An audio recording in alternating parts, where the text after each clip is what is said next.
Muy buenos días, bienvenidos a una nueva transmisión de Gestión en Vivo. Los saluda Mía Ríos. Hoy nos acompaña Carlos Cárdenas, él es socio del área laboral de EY Perú. Bienvenido, Carlos. Buenos días, Mía. Vamos a conversar sobre las licencias laborales, a las cuales ustedes pueden acceder, cuántos días puede tomar y en qué casos pueden ser remuneradas. Para ello vamos a empezar con la primera pregunta. Cuéntanos, Carlos, ¿a cuántas licencias puede acceder un trabajador? Bueno, en la legislación laboral hay diversas licencias. Las más importantes, las más conocidas quizás, son el descanso por maternidad, ¿no?, que tiene una madre trabajadora, que es hasta 98 días, que puede ser tomados 49 antes y 49 después del parto. Tenemos la licencia por adopción, que son de 30 días naturales también. Tenemos la licencia por paternidad, que es algo que se está, cada vez más los padres están usando estas licencias que concede la ley y que equivalen a 10 días naturales desde el nacimiento del hijo. Tenemos además el descanso por enfermedad o accidente del propio trabajador, que es algo que normalmente los trabajadores usamos cuando tenemos un problema de salud o un accidente, y esto equivale hasta 20 días a cargo del empleador, y luego entramos a un periodo de subsidio que nos paga el empleador y que luego pide el reembolso de salud. Esos son los más importantes. Hay otros, como por ejemplo el descanso por accidente grave o enfermedad grave de un familiar, ¿no?, que también está regulado por ley y que equivale a 7 días calendarios. Esos son los más importantes que están establecidos en la ley. ¿Este familiar tiene que ser un familiar directo, dependiente del trabajador? Exacto, familiar directo, señala la ley, ¿no?, que en este caso son hijos, sin importar la edad, o padres o conviviente del trabajador. Mencionabas el tema de adopción. En Correcto. este caso también hay este subsidio que hace el salud, por ejemplo. En el caso de la maternidad te pagan los meses que tú no estás físicamente en la empresa. Claro, en el caso de la adopción es una licencia remunerada, la paga el empleador directamente. No opera en ese caso el subsidio de salud, pero el trabajador sigue recibiendo su sueldo. ¿Qué pasa con estas licencias que a veces el trabajador puede pedir porque quiere estudiar, hacer una especialización? ¿La empresa está en la obligación de ceder a esta solicitud? En principio, las licencias, por ejemplo, por estudios, o la persona de repente quiere acceder a una beca en el extranjero y ausentarse del trabajo, esas licencias no están reguladas por ley, con lo cual la decisión de acceder a este tipo de licencia depende del empleador. Normalmente un empleador se beneficia también de un trabajador que adquiere nuevos conocimientos, con lo cual normalmente se accede a este tipo de licencias que en muchos casos pueden ser sin goce de haber, ¿no?, o sea, sin retribución de por medio, o si el empleador desea y llegan a ese acuerdo con el trabajador, puede ser también remunerada. En este caso de haber sin goce, ¿hay hasta un tope? Porque, por ejemplo, hay gente que pide 3 meses, 6 meses. ¿Hay un tope en el que hasta el que puede pedir? En estricto no. La licencia sin goce es de común acuerdo entre empleador y trabajador. Lo importante ahí es que se precise más o menos de cuánto tiempo es que va a ser esta licencia sin goce, para que al finalizar ese periodo el trabajador pueda retornar a sus labores y continuar trabajando. En estricto no existe regulación, ahí depende del acuerdo de las partes en realidad respecto a qué periodo puede tomar como licencia sin goce. Puede ser, si fuera el caso de estudios, por ejemplo, para una maestría, normalmente las licencias los estudios toman 1 año, entonces se pide una licencia sin goce por 1 año, y eso es luego, después de ese periodo, que el trabajador regresa a sus actividades. Y en ese periodo en el que el trabajador está afuera, la empresa contrata a nuevo personal. No es como la figura de cuando un trabajador sale de vacaciones y de repente no hay reemplazo. Cuando existe un periodo en el cual un trabajador no va a prestar sus servicios, ya sea por vacaciones, por una licencia por estudios o por enfermedad eventualmente, el empleador tiene derecho a contratar a una persona que sustituya al trabajador ausente. Esa contratación normalmente se puede hacer a través de un contrato a plazo fijo, justamente por reemplazo, ¿no?, por reemplazo de la persona que se va, y cuando la persona regresa, ya ese contrato se acaba porque ya regresó el titular del puesto. Entonces es un contrato temporal en ese caso. Algunas de nuestras preguntas son, ¿puedo juntar la licencia con vacaciones? Bueno, eso ocurre normalmente en el caso de las licencias por maternidad, los descansos por maternidad. Las madres usan normalmente los 98 días y a continuación adjuntan el periodo vacacional. Sí, es permitido, no hay ningún problema en eso. ¿Pero la empresa podría negarse? Bueno, las vacaciones en general son de común acuerdo entre trabajador y empleador, ¿no? Entonces, un empleador podría decir, bueno, ese siguiente periodo tendríamos que llegar a un acuerdo para que este descanso se produzca. Sí, tendría que ser de común acuerdo. En la práctica ocurre que normalmente, al menos de lo que hemos visto en nuestra experiencia, que esa negativa no se produce porque corresponde a una situación especial de la madre trabajadora, ¿no? El momento inicial de estar con su hijo menor. Hay otro tipo de licencia que es, por ejemplo, cuando estás en un proceso judicial y tienes que estarte presentando a las audiencias. En este caso, ¿también es remunerado? ¿La empresa podría decir, no te puedo ceder la licencia? También existen licencias que casi no se notan, ¿no? Que son, por ejemplo, por permisos para atención de licencia o actividades judiciales o policiales, en las cuales es obligatorio conceder la licencia. Porque ustedes se imaginan que si un trabajador, el empleador le niega la posibilidad de que atienda una citación judicial o policial, se podría entorpecer la labor de la justicia, ¿no? Entonces, en esos casos es obligatorio y es remunerada, igualmente. En el caso del fallecimiento de familiar, ¿siempre te tienen que dar los 7 días o habría esta posibilidad de que no se te conceda ese permiso? Bueno, lamentablemente en la legislación peruana no tenemos licencia por fallecimientos, ni de hijos ni de padres. Entonces, la concesión o el otorgamiento de una licencia en estos casos depende nuevamente del común acuerdo entre trabajador y empleador. Entonces, el número de días respecto a cuánto tiempo va a ausentarse el trabajador dependerá también de ese acuerdo. Las leyes internas, la normativa que tengan cada empresa, que si vive, por ejemplo, el pariente fuera de la ciudad de donde vive el trabajador, ¿así, por ejemplo? Exactamente, o sea, puede ser que de repente el familiar se encuentre en el extranjero, ¿no? Y por tanto el periodo de licencia que se acuerde debería ser un poco mayor al que tiene una persona con el familiar que ha fallecido en la localidad donde uno vive. Entonces, claro, el tema aquí es que es importante que esto quede materializado en un acuerdo, porque, como mencionaba en un inicio, lamentablemente la ley no recoge este derecho en favor de los trabajadores. Aunque también es cierto que en muchos convenios colectivos, por ejemplo, que existen entre empresas y sindicatos, se recoge la posibilidad de que exista una licencia por caso de fallecimiento de un familiar directo, ¿no?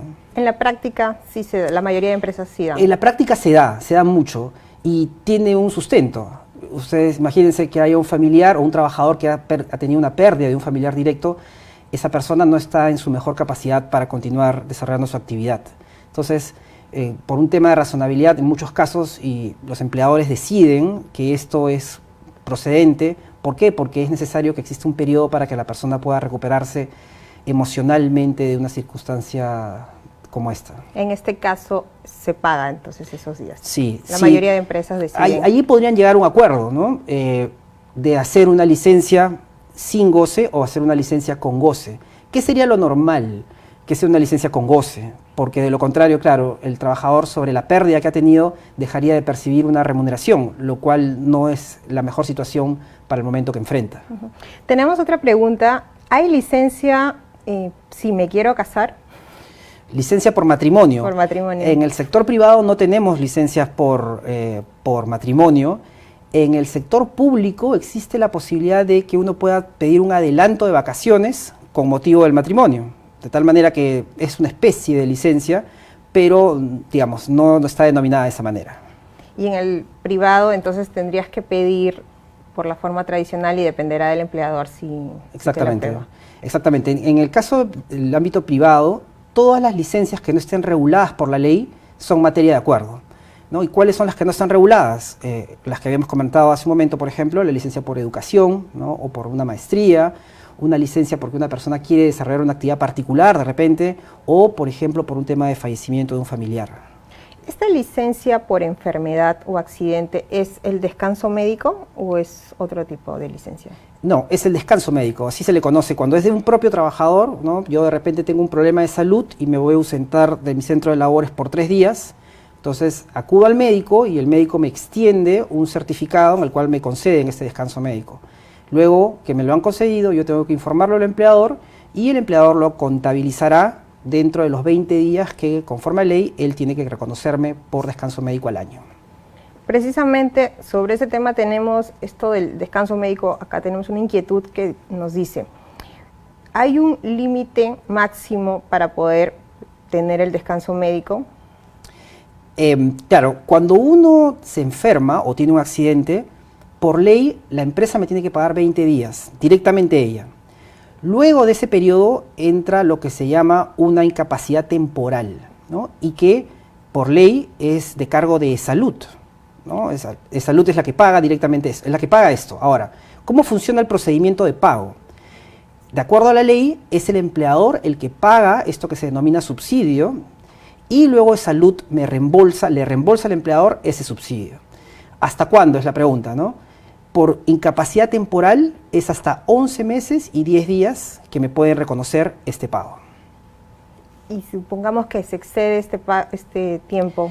La ley prevé que en esos casos, por ejemplo, que sea una incapacidad extendida, ¿no? Dice que si no es por periodos continuos, o sea que yo me enfermo, digamos, de repente 2 meses y 2 meses no, y así estoy, digamos, habilitándome y lamentablemente entrando en enfermedad, puede ser hasta 540 días en un periodo de 36 meses. Muy bien, volviendo al tema de las citaciones policiales, judiciales, cuando hay estos procesos de alimentos y se requiere la presencia de repente del padre por lo general, en ese caso, ¿también se puede pedir 1 o 2 días? Esa es la pregunta que tenemos. Bueno, depende de cuánto tiempo tome la citación judicial.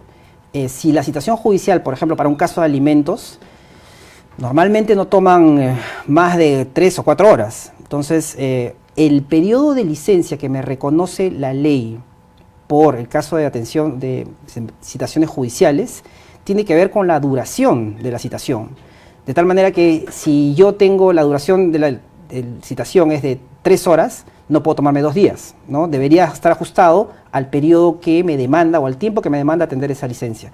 De repente el caso sería más complejo si la persona estuviera en provincia o la citación es en provincia, ¿no? Entonces ahí sí tendría que tomar además el término de la distancia que me toma llegar hasta este lugar. En esa situación entonces podría darse permiso toda la mañana o Exacto, parte de la tarde. o parte de la tarde. Y se puede pedir licencias, por ejemplo, un lunes, luego un jueves. ¿Es válido? Sí, pedir licencias en general, uno las puede pedir si son por ley, son las que estábamos conversando, ¿no? Tendrán la regulación específica de la ley, y si son las que no están reguladas por ley, las que son de común acuerdo, depende ahí del acuerdo que lleguen entre trabajador y empleador respecto a la oportunidad que se toman. Si fuera el caso, por ejemplo, que una persona tiene una citación judicial un lunes, pero tiene, por ejemplo, un hijo que tiene una enfermedad grave y que necesita atenderlo el día jueves, válidamente en esos casos va a tener que el empleador acceder a estas oportunidades de licencia porque son las que se encuentran reguladas por ley. Claro, normalmente te dan lo que conversábamos, la licencia si hay un fallecimiento de un familiar directo. Por ejemplo, si el dependiente, el hijo, para poner de ejemplo, está delicado de salud, tú te puedes ausentar. Esa ausencia que tú tomas, por ejemplo, de una semana, ¿es tomado como adelanto de vacaciones, licencia sin goce? No, en esos casos es licencia regulada por ley, ¿no? La licencia que es para familiares, entonces esas licencias son remuneradas, es hasta 7 días, ¿no? Con lo cual, en este caso, podría estar contemplado para que la persona los descanse sin problemas porque es remunerado, ¿no? Pero se tiene que presentar una documentación. ¿El niño tiene que estar de repente en cuidados intermedios o simplemente estar delicado de salud? ¿Cómo funciona ahí? Correcto. Ahí hay que presentar la documentación que sustente que el familiar directo, primero que tenga la vinculación con el familiar directo, y lo otro es la circunstancia que amerita esta licencia. Porque recordemos, esta licencia se concede por enfermedad grave que pone en riesgo la vida del menor o accidente que también genera la posibilidad de fallecimiento de la persona. O sea, no es lamentablemente cualquier enfermedad, son enfermedades o accidentes que ponen en riesgo la vida. Entonces, esa es la documentación que tiene que presentarse para que esta licencia pueda concederse. ¿Y eso es un informe que hace el médico? Exacto, es la certificación que presenta el médico tratante de las personas que han tenido esta circunstancia para que luego el trabajador pueda presentarlo a su empleador. Muy bien.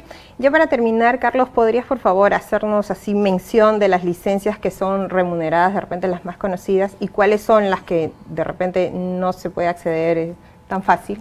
Bueno, en general todas las licencias que hemos conversado hace un momento son remuneradas, ¿no? Por ejemplo, la licencia por maternidad, la licencia por adopción, la licencia por paternidad, la licencia por accidente grave de familiar o enfermedad grave de familiar, la licencia por descanso médico particular de cada trabajador.